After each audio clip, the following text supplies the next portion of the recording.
तो फिल्म की शुरुआत में हम एक मिटाया नाम के लड़के को देखते हैं जो सबवे स्टेशन में डरा सहमा खड़ा था क्योंकि उसे लग रहा था कि वो किसी मेज में किसी भूल भुलैया में फंस गया है जहाँ पर एग्जिट नंबर 8 से आगे जब भी वो जाता है तो घूम फिर कर वापस वही पहुँच जाता है और हर बार उसे यही से गुजरता एक आदमी दिखता है जो कुछ भी बोले बगैर चल रहा था। डरते हुए ही सही जब मिटाया ने उससे रास्ता पूछने का सोचा ही और अभी बस वो पीछे ही मुड़ा तो वो आदमी अजीब तरीके से आंखें फाड़े डरावना सा मुस्कुराते हुए ठीक उसके पीछे था, जैसे उसने मिटाया की सोच पढ़ ली हो। मिटाया तो उसे ऐसा डरा कि उसने कुछ भी ना पूछा और आगे भाग गया। फिर उसकी नजर एक बोर्ड पर पड़ी जिस पर लिखा था एग्जिट 0, लेकिन ऊपर लगे हुए बोर्ड पर एग्जिट 8 लिखा था।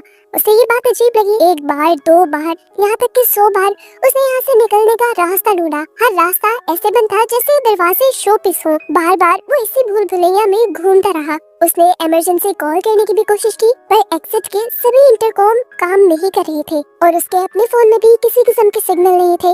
अब वो उकता गया, वहीं खड़ा हो गया। उसने दीवार पर लगी एक पिक्चर को गौर से देखा जहाँ अजीब से लूप में चूंटियां फंसी हुई थी और बिल्कुल उसी की तरह मंजिल ढूंढने की कोशिश कर रही थी, लेकिन ना उस लूप की मंजिल थी और ना ही मिटाया को मंजिल मिल रही थी। इस पिक्चर और ख्याल ने मिटाया को ये कंफर्म कर दिया कि वो ऐसे ही एक लूप में फंस गया है और अब कभी बाहर नहीं निकल सकेगा। अभी वो ये सब सोच ही रहा था कि अजीबोगरीब तरीके से ऊपर एग्जिट 8 वाले बोर्ड में से खून निकलकर उसके मुंह पर गिरना शुरू हो गया। वो इतना ज्यादा डर गया कि आगे भागने के बजाय उसने पीछे की तरफ भागना शुरू कर दिया और यहाँ शॉकिंगली उसे एक बहुत बड़ा चेंज देखने को मिला। पहले जिस बोर्ड पर एग्जिट 0 लिखा हुआ था अब उस बोर्ड पर एग्जिट 1 लिखा था, लेकिन बाकी सारी यहाँ की चीजें सेम थी। इसी बोर्ड पर कुछ हिंट्स भी लिखे हुए थे जिसमें से एक था कि गौर करो, अगर कुछ भी पहले से बदला हुआ दिखे या एबनॉर्मल दिखे तो फौरन पीछे की तरफ भाग जाना और अगर तुम्हें कुछ भी एबनॉर्मल या चेंज हुआ ना दिखे तो पहले की तरह ही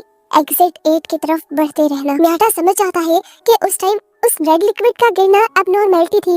वो डरकर जो पीछे भागा, इसी वजह से वो 0 से एग्जिट 1 तक आ गया। ये सब सोचते हुए उसके अंदर एक उम्मीद जागी कि वो जल्दी यहाँ से बाहर निकल सकता है। वो अब दोबारा एग्जिट 8 की तरफ बढ़ा। उसे कुछ चेंज नहीं लगा तो आगे बढ़ता रहा और जब एग्जिट 0 वाले बोर्ड तक पहुंचा तो शॉक रह गया। जहाँ पहले एग्जिट 1 लिखा रहा था वो वापस 0 हो गया था। मतलब उसने कुछ गलत किया था। वो समझ गया कि ये मेज बिल्कुल किसी गेम की तरह है। जैसे एक गलती गेम एंड करके 0 पर पहुंचा देती है, ऐसे ही उसकी भी एक गलती उसे 0 तक ले जाएगी। गेम के रूल्स को फॉलो करना और ध्यान लगाकर खेलना उसके लिए जरूरी था अगर उसे इस मेज से जान छुड़वानी थी। सोच समझकर उसने अपना मोबाइल निकाला और हर छोटी बड़ी चीज की तस्वीर लेना शुरू कर दी ताकि जब वो दोबारा यहाँ से निकले तो चेंज को देख पाए। यहाँ तक कि उसने उस इंसान की भी पिक्चर ली जो बार बार एग्जिट 8 के बोर्ड के नीचे से उसके सामने से गुजर रहा था। अभी तक उसे कुछ एबनॉर्मल या कुछ चेंज हुआ हुआ नहीं दिखा तो वो आगे बढ़ा और जब दूसरे एग्जिट बोर्ड तक पहुँचा तो फाइनली उस पर 1 लिखा रहा था, यानी उसका गेस बिल्कुल ठीक था।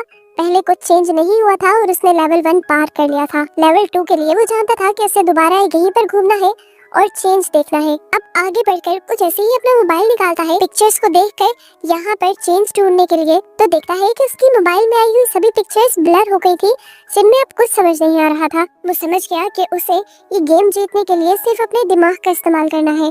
अभी वो यही सब सोच रहा था कि उसने देखा कि वो आदमी जो हमेशा एग्जिट 8 के नीचे वाले बोर्ड के नीचे से गुजरता था वो वहीं पर रुका हुआ था। उसे फौरन समझ आ गया यही चेंज है, इसलिए वो फौरन पीछे के रास्ते में भागा। लेकिन डराने वाली बात ये थी कि वो आदमी उसका पीछा करने लगा था कुछ इस तरह से कि वो चलता भी नहीं था, लेकिन जब जब मिटाया पीछे की तरफ देखता था तो वो आदमी ठीक उसके पीछे हुआ करता था। डरकर मिटाया गिर भी गया। जब वो उठा तो उसने देखा कि वो एग्जिट 0 वाले बोर्ड तक पहुंच गया है जहां पर अब फाइनली 2 लिखा हुआ रहा था और उसके पीछे वो आदमी भी नहीं रहा था, जिसका मतलब उसने एक और लेवल पार कर लिया था। 2 लेवल्स को पार करने के बाद मियाटा का कॉन्फिडेंस और भी ज्यादा बढ़ जाता है।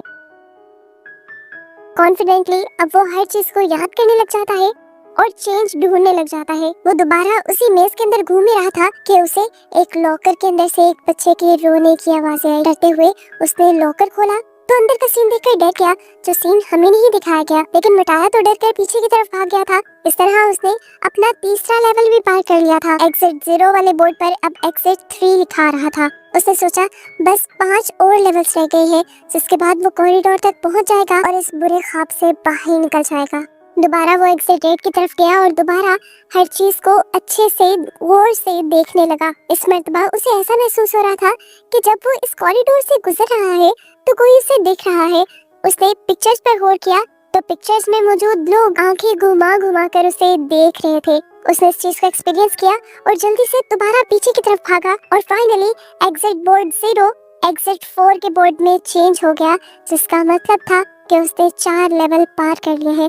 वो बहुत ज्यादा खुश था। उसने आधी गेम जीत ली थी। वो खुश होने के साथ साथ पैनिक ज्यादा हो रहा था, क्योंकि वो जानता था कि अगर उसने छोटी सी भी गलती कर दी तो वो वापस 0 पर चला जाएगा। दोबारा उसने एग्जिट 8 की तरफ चक्कर लगाना शुरू किया। अभी वो कॉरिडोर से गुजर ही रहा था कि उसका फोन बजा। उसने देखा कि उसकी गर्लफ्रेंड की कॉल आ रही थी। मिठाया को उसकी कॉल से बहुत अजीब फील होता है, क्योंकि कुछ दिन पहले ही तो उन दोनों ने एक दूसरे को छोड़ने का फैसला किया था। मिठाया ने कॉल उठाई तो मिठाया को पता चला कि वो डैड बनने वाला था। उस लड़की ने सारा फैसला मिठाया पर छोड़ दिया था। अगर मिठाया इस बच्चे को पैदा करना चाहता था तो वो लड़की मिठाया के पास आने के लिए भी दोबारा तैयार थी। ये बात सुनकर मिठाया का दिल अजीब होने लग जाता है। उसे कुछ दिन पहले का वाकया याद आता है, जब वो एक ट्रेन के अंदर था और एक बच्चा रो रहा था। उस रोते हुए बच्चे और उसकी मोम को एक आदमी ने डांट दिया था। वो उस बच्चे और उसकी मोम के लिए स्टैंड लेना चाहता था और उस आदमी को कुछ कहना चाहता था, लेकिन उसके अंदर इतनी भी हिम्मत नहीं हुई कि वो कुछ कह सके। अब वो अपने बेटे की एक पूरे बच्चे की जिम्मेदारी कैसे ले सकता था? वो कंफ्यूज होकर रह गया था। इसी टाइम पर उसने कॉल भी कट कर दी और कॉल कट होते ही वो एग्जिट बोर्ड जो पहले 4 पे आ गया था वो दोबारा से 0 पे हो गया। दरअसल उसने एक बहुत बड़ी गलती कर दी थी। वो पहले से ही जानता था कि मेज में कोई सिग्नल नहीं आ रहे और यहाँ पर उसकी गर्लफ्रेंड की कॉल आ जाना ही सबसे ज्यादा चेंज था, और यही चेंज उसने मिस कर दिया और वो वापस एग्जिट बोर्ड तक नहीं आया। और अब जहाँ वो पहले आधे लेवल पार कर चुका था वो दोबारा 0 पर आ चुका था। उसे पूरी गेम दोबारा खेलनी थी। मियाटा इस चीज से इतना फ्रस्ट्रेटेड हो जाता है कि बैठकर जोर जोर से चिल्लाने लग जाता है। उसे इस मेज को पार तो करना था, लेकिन अब उसके अंदर कोई भी मोटिवेशन नहीं रही थी।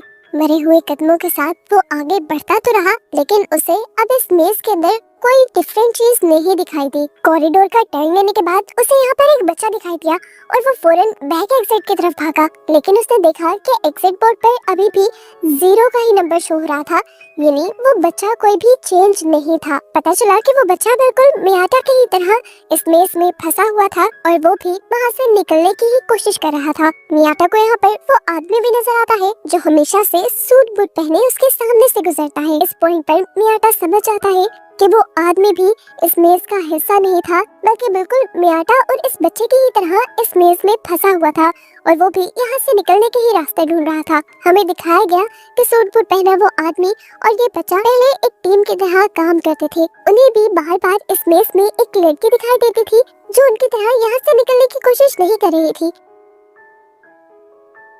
उस आदमी ने जब लड़की से पूछा कि तुम यहाँ से निकलने की कोशिश क्यों नहीं कर रही, तो उस लड़की ने जवाब दिया, रोज ट्रेनों के धक्के खाती हूँ, जॉब पे जाती हूँ, इतनी टफ जिंदगी है, मुझे नहीं लगता कि मुझे उस टफ जिंदगी में वापस जाना चाहिए।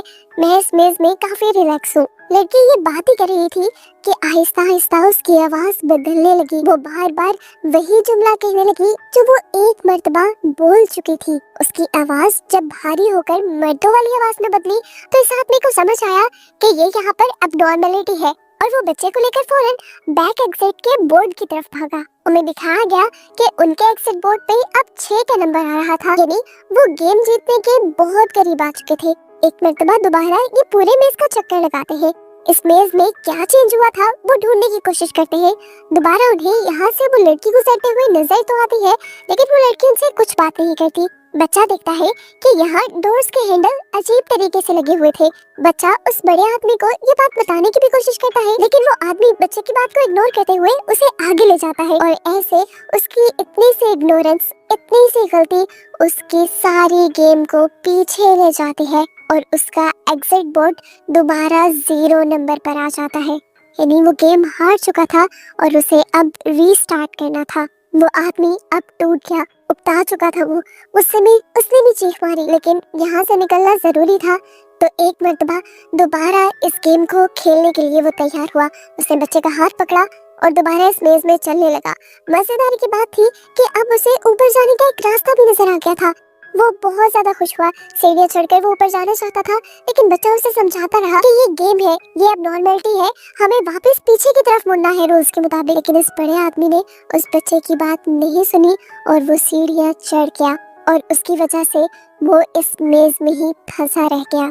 वो बच्चा जो एग्जिट बोर्ड की तरफ गया था, उसने देखा कि एग्जिट बोर्ड पर अब 0 के बजाय 1 आ गया था, यानी ये बच्चा ठीक था। वो सीढ़ियां एक एबनॉर्मेलिटी थी, बाहर जाने का रास्ता नहीं। वो बच्चा अब ये भी जान गया था कि वो आदमी अब हमेशा उन्हीं सीढ़ियों में फंसा रहेगा। फिर स्टोरी दोबारा मियाटा की तरफ शिफ्ट हो जाती है, जहाँ पर उसने उस बच्चे को देखा था। मियाटा क्योंकि समझ गया था कि ये बच्चा और वो आदमी पहले टीम की तरह खेल रहे थे, तो इस बच्चे को अकेले देखकर वो ये भी समझ गया बच्चे को उस बड़े आदमी ने छोड़ दिया है। उसे बच्चे के लिए बिल्कुल अच्छा फील नहीं हुआ। अब वो बच्चा मियाटा का साथी बन गया और मियाटा ने जल्दी रियलाइज किया कि इस बच्चे का आईक्यू बहुत तेज है, यानी ये बच्चा बहुत ज़हीन है और वो छोटे से छोटा चेंज भी बहुत ही आसानी से पकड़ लेता है। बच्चे की स्किल्स का इस्तेमाल करते हुए ये लोग जल्द ही पहला और फिर दूसरा लेवल भी पार कर देते हैं। और जब तीसरा लेवल पार करने के लिए वो इस मेज के अंदर घूम रहे थे, तो एकदम से मेज की लाइट फ्लिकर करने लगी, जलने बुझने लगी। बच्चों के रोने के साथ साथ चूहों के अजीबोगरीब तरीके से बोलने की आवाजें यहाँ आने लगी थी। मियाटा ने अपने फोन की लाइट ऑन की तो उसे वो आदमी भी बहुत ही अजीबोगरीब तरीके से खड़ा हुआ दिखाई दिया। मियाटा डर गया और फौरन उस बच्चे का हाथ पकड़कर पीछे की तरफ भागा और उसे पता चला कि उसने एक और लेवल पार कर लिया था। वो सब कुछ जो हुआ था, जिनसे ये दोनों डर गए थे, वो सिर्फ इनका एक इम्तिहान था। इन्होंने नेक्स्ट राउंड के लिए मेज में घूमना स्टार्ट किया और इनके सामने एक औरत आ गई। मियाटा समझ गया कि ये औरत भी यहाँ एबनॉर्मेलिटी ही है और इन्हें पीछे ही मुड़ना है। लेकिन वो बच्चा वो रोने लगा और उस औरत के पास जाने लगा। वो बच्चा बहुत ज्यादा इमोशनल हो रहा था, इसलिए मियाटा उसे उठाकर पीछे की तरफ भाग गया और इस तरह इन्होंने एक और लेवल क्रॉस कर लिया। लेकिन ये लेवल क्रॉस करने के बाद भी, आधी गेम जीतने के बाद भी मियाटा को कोई खुशी नहीं हो रही थी, क्योंकि उसे बच्चे की टेंशन होने लगी थी जो अपनी माँ से दूर था। उसे बच्चे पर तरस आया और उसने उस बच्चे का हाथ मजबूती से पकड़ लिया और अपने से ये वादा किया कि वो इस बच्चे को इसकी मोम तक पहुँचा कर ही रहेगा। अगली मरतबा जब ये इस मेज पे घूम रहे थे, तो हैरानी की बात थी कोई चेंज उन्हें यहाँ नहीं नजर आ रहा था। लेकिन उस लड़के ने देखा कि ऊपर जो एग्जिट 8 का बोर्ड लगा था, इस टाइम उस पर 8 उल्टा लिखा हुआ था। इतना छोटा सा चेंज जो कोई भी इग्नोर कर देता, वो इस बच्चे की जहानत पकड़ लेती है और ये लोग फौरन पीछे की तरफ मुड़ जाते हैं और इस तरह ये लोग लेवल 6 को भी क्रॉस कर लेते हैं।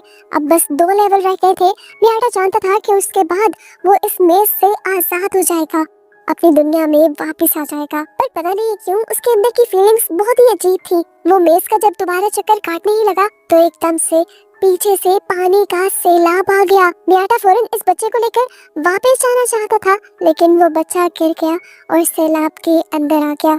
मियाटा खुद आगे नहीं बढ़ा, वो उस बच्चे को बचाने के लिए पानी के अंदर चला गया और पानी के अंदर जाते ही मियाटा की तो जैसे दुनिया ही बदल गई।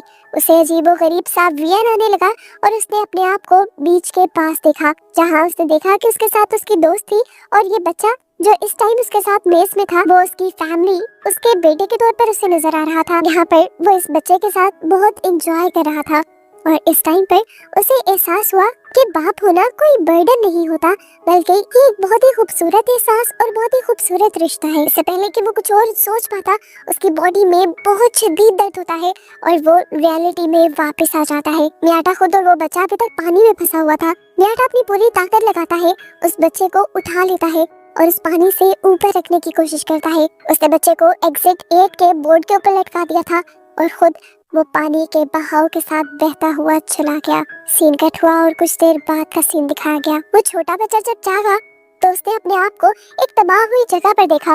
वो बच्चा वापस पीछे की तरफ मुड़ गया। हैरानी की बात थी, उस बच्चे को अभी भी सारे रास्ते और रूल्स याद थे और जब वो पीछे की तरफ मुड़ा, तो अब एग्जिट बोर्ड पर 7 का नंबर नजर आ रहा था, यानी इन लोगों ने एक और लेवल पार कर लिया था। वो बच्चा जानता था कि अब बस आखिरी लेवल रह गया है जिसे उसे पार करना है, लेकिन अब उसके साथ मियाटा नहीं है। दूसरी तरफ हमें दिखाया गया कि मियाटा भी फाइनल लेवल तक यानी लेवल 1 तक पहुंच गया था। वो हैरान हुआ, खुश नहीं। उसे समझ नहीं आई कि क्या ये उसकी जीत है या ट्रैप है। उसे अब आगे की सीढ़ियां साफ नजर आ रही थी और उन सीढ़ियों पर अब लोग भी चल रहे थे। वो कंफ्यूज था कि वो पीछे जाए या आगे चला जाए। कंफ्यूज होते हुए वो आगे बढ़ा और उसने अपने फोन से अपनी फ्रेंड को भी कॉल मिलाई। अब उसके फोन में सिग्नल्स भी आ गए थे, यानी उसे लग रहा था कि वो असल वर्ल्ड में आ चुका है।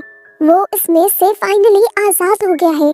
उसकी फ्रेंड जब कॉल उठाती है तो म्याटा कहता है कि मैं इस रिस्पॉन्सिबिलिटी को लेने के लिए तैयार हूँ। म्याटा को रियलाइज हो गया था कि वो एक फादर बनने के लिए तैयार है। म्याटा अब मेट्रो के अंदर चला जाता है, लेकिन ये अजीब बात यह होती है कि म्याटा को इस मेट्रो के अंदर सारी चीजें ऐसी नजर आती है जैसे वो पहले इन सारी चीजों को देख चुका हो।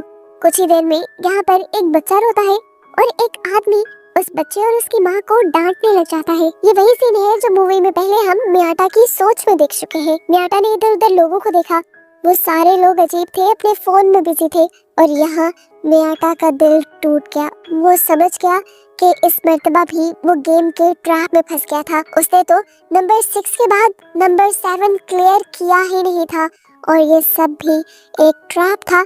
वो एक लूप में फंस चुका था और उसने बहुत बड़ी गलती कर दी थी। एबनॉर्मलिटी देखकर वो एग्जिट बोर्ड की तरफ वापस नहीं गया बल्कि आगे बढ़ता रहा और इस तरह अब वो दोबारा उसी लूप में फंस गया है जिसमें से वो निकलना चाह रहा था। और बस उसी को दिखाते हुए ये मूवी इस मिस्ट्री के साथ यहाँ खत्म हो जाती है कि क्या म्याटा आजाद हुआ भी है या उसी मेज के अंदर फंसा रह गया है।